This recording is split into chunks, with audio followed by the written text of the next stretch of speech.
எதிர்வரும் உள்ளூராட்சி மன்ற தேர்தல் வரும் பொழுது இந்த மக்கள் உங்களுக்கு வாக்களித்து இந்த சபைக்கு அனுப்பிய உங்களுடைய இந்த மக்களே உங்களை விரட்டி அடிப்பார்கள் மலையத்திலே. நீங்கள் மலையத்தை நீங்கள் இழந்து விட போறீர்கள். கடந்த காலத்திலே 1000 ரூபா தோட்ட தொழிலாளருக்கு சம்பளம் 1000 ரூபாயாக அதிகரிக்கப்பட்டது. அதனைத் தொடர்ந்து கடந்த அரசாங்கத்தின் காலப்பகுதியிலே இது 1700 ரூபாய்க்கு அதிகரிக்கிறதுக்கான பாரிய முயற்சிகள் எடுக்கப்பட்டது.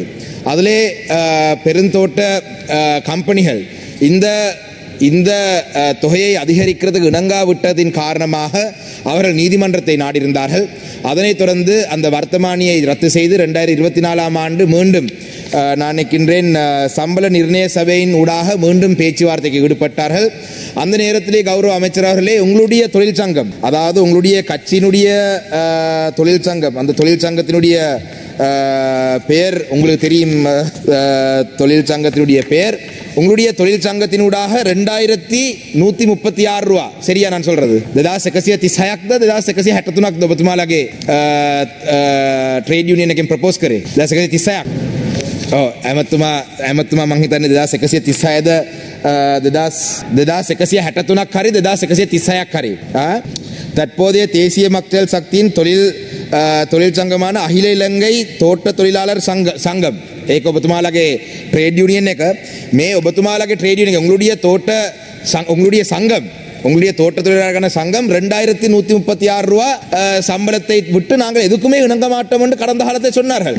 ஆனால் இன்று ஜனாதிபதியினுடைய உரையிலே 1700 ரூபா என்று குறிப்பிடப்பட்டிருக்கு. கடந்த காலத்தில் உங்களுக்கு தெரியும் 1350 ரூபா அடிப்படை சம்பளமாகவும் 350 ரூபா ஒரு கொடுப்பனவாகவும் கொடுக்கிறதுக்கே பாரிய எதிர்ப்பை சொன்னார்கள்.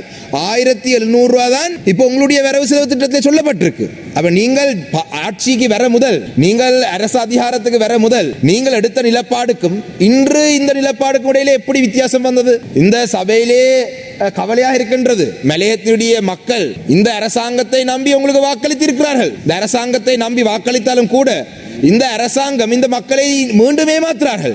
இதோரு ஏற்றுக்கொள்ள முடியாத ஒரு விடயம். ஆக குறைந்தது 1700 ரூபாய் சம்பளத்தை பற்றி கூட அரசு ஊழியர்களை எடுத்தால் ஏப்ரல் மாதத்திலே இருந்து அந்த சம்பள உயர்வை தார் என்று சொல்லியிருக்கிறீர்கள். ஆனால் தோட்ட தொழிலாளருடைய விடயத்தில் ஏன் அந்த விளக்கத்தை கொடுக்கவில்லை? இன்று தோட்ட தொழிலாளருடைய மக்களுடைய வாக்கால இந்த பிரதிநிதிகளை உங்களுடைய 159 இந்த குழுவினருடைய எண்ணிக்கை அதிகரிக்கிறதுக்காக மட்டும்தான் நீங்கள் பயன்படுத்துகிறீர்கள் என்றதை மிக தெளிவாக தெரிகின்றது. ஏனென்றால் இல்லாவிட்டிருந்தால் இந்த மக்களுக்காக உண்மையிலே கேள்வி இருந்திருந்தால் வர்த்தகர்களுக்கு நீங்களும் உதவி புரிகிறதுக்கான நடவடிக்கை தான் எடுக்கிறீர்கள். மிக கவலையான ஒரு விடயமாகவே நான் இதை பார்க்கின்றேன். என்றால் இந்த மக்கள், உங்களுக்கு தெரியும், இந்த நாட்டிலே பொருளாதாரத்தை கட்டியெழுப்புவதற்கும் அந்நிய செலவாணியை கொண்டு வருவதற்கும் கடுமையாக பாடுபடும் ஒரு இனம்தான் இந்த எங்களுடைய மலைய மக்கள். அப்ப இந்த மக்களுடைய இந்த அடிப்படை தேவைக்கு நீங்களும் துணை நிற்காதது மிகவும் கவலை தரும் விடயம். அந்த வகையிலே எதிர்வரும் உள்ளூராட்சி மன்ற தேர்தல் வரும் பொழுது இந்த மக்கள் உங்களுக்கு வாக்களித்து இந்த சபைக்கு அனுப்பிய உங்களுடைய இந்த மக்களே உங்களை விரட்டி அடிப்பார்கள் மலையத்திலே. நீங்கள் மலையத்தை நீங்கள் இழந்து விட போறீர்கள். இன்று நான் இந்த சபையிலே உரைகளை கேட்ட பொழுது இந்த விடயங்களை தட்டி கேட்க கூட முதுகெலும்பு இல்லாத பிரதிநிதிகளை தான் என்பிபி ஊடாக அந்த மக்கள் தெரிவு செய்திருக்கிறார் என்று அந்த மக்கள் இனம் கண்டிருப்பார். ஏனென்றால் இந்த சபையிலே தங்களுடைய கட்சியினுடைய நிலப்பாடுக்கு மாறாக ஒரு கருத்து கூட சொல்ல முடியாத அளவில் அவசான். அதே போலதான் இந்த கௌரவ ஜீவன் தொண்டமானுடைய உரையிலே ஒரு பகுதியை வாசிக்கின்றேன்.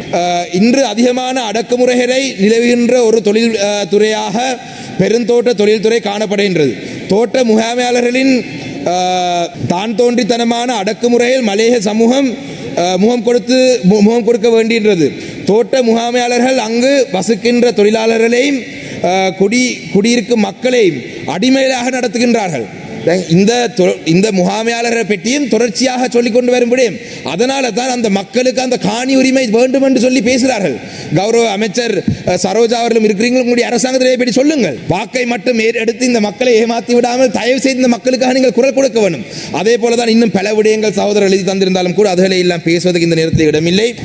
அதே போலதான் மிக முக்கியமாக இந்த மாகாண சபை முறைமை, மாகாண சபை தேர்தலை பற்றி ஒரு சில வார்த்தைகள் சொல்ல வேண்டும். கடந்த டிசம்பர் மாதம் ஜனாதிபதியை தமிழரசு கட்சி நாங்கள் சந்தித்த பொழுது ஜனாதிபதி சொன்னார், மாகாண சபை தேர்தலை கடந்த தேர்தல் முறையிலே நடத்துவதற்காக நான் கடந்த பாராளுமன்றத்தில் கௌரவ சுமந்திரன் முன்வைத்த அந்த தனிநபர் பிரேரணை நான் கொண்டு வரப் போகிறேன் என்று சொன்ன பொழுது இல்லை, அது அரசாங்கமே செய்யும் என்று சொன்னார்கள். உள்ளூராட்சி மன்ற தேர்தல் நடக்கிறதுக்கு எல்லா ஆயத்தங்களும் நடந்திருக்கு. ஏன் இன்னும் மாகாண சபை தேர்தலை நடத்துவதற்கு தயார் நிலைக்கு கொண்டு வருவதற்கு அந்த சட்டத்தை நீங்கள் கொண்டு வரவில்லை? இதுக்கு நீங்கள் கட்டாயமாக பதில் சொல்ல வேண்டும். அதே போலதான் கௌரவ கோடீஸ்வரன் அவர்கள் எங்களுடைய பாராளுமன்ற உறுப்பினர் தொடர்ச்சியாக 4 மாதங்களாக இந்த பாராளுமன்றத்திலே கல்முனை வடக்கு பிரதேச செயலகத்தை பற்றி பப்ளிக் அட்மினிஸ்ட்ரேஷன் மினிஸ்டர் எத்தனையோ தரம் கேள்வி கேட்டிருக்கிறார். இதுவரைக்கும் ஒரு பதில் இல்லை. இந்த அம்பாறை மாவட்டத்தில் அதையும் கல்முனையில் இருக்கிற தமிழ் மக்கள் இதை பார்த்து கொண்டிருக்கிறார்கள். உங்களுடைய அரசாங்கத்தால் இதை செய்ய முடியாது. கல்முனை மக்களை செய்ய முடியாடி பதிலாவது அளித்து விடுங்கள். அதே போலதான் கடந்த அரசாங்கத்தின்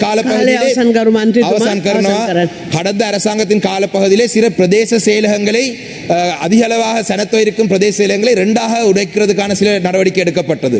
குறிப்பாக களுவாஞ்சிக்குடி பிரதேச செயலகம் மட்டக்களப்பிலே, செங்கலடி பிரதேச செயலகம், அதே போல போரதீவு பெற்ற பிரதேச செயலகம். இந்த விடயத்திலேயும் உங்களுடைய இந்த அரசாங்கத்துடைய கவனத்தை செலுத்த வேண்டும் என்று கேட்டு, தோட்ட தொழிலாளருக்கு ஒரு நேர்மையான ஒரு தீர்மானத்தை உங்களால் எடுக்க முடியாவிட்டால் அந்த மக்களுக்கு ஆக குறைந்து உண்மையாக சொல்லிவிடுங்கள் என்று கேட்டு என்னுடைய உரையை முடித்துக் கொள்ள நன்றி.